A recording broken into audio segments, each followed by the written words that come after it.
किसी के पास सोना है जो उन्होंने इसलिए रखा हुआ है 7 तोले से ज़्यादा है कि बेटियों को मैं दे दूँगी, तो क्या उस पर ज़कात फ़र्ज़ है? जी, बिल्कुल ज़कात फ़र्ज़ है। आप बेटियों को दें या ना दें, वो आपकी सेविंग ही है, ठीक है?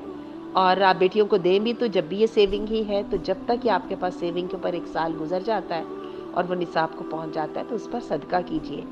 इसको क्यों समझती हैं कि आपका सोना कम हो जाएगा? ये जो सदका कर रही हैं, अगर आप बेटियों के लिए आपने रखा हुआ है, तो आपकी बेटियों के हक की तरफ से नेकी जा रही है ना। ये आपकी बेटियों को थोड़ा फ़ायदा हो रहा है। तो ज़कात देना तो बहुत एज़ाज़ की बात है, इसको शौक के साथ, मोहब्बत के साथ दीजिए।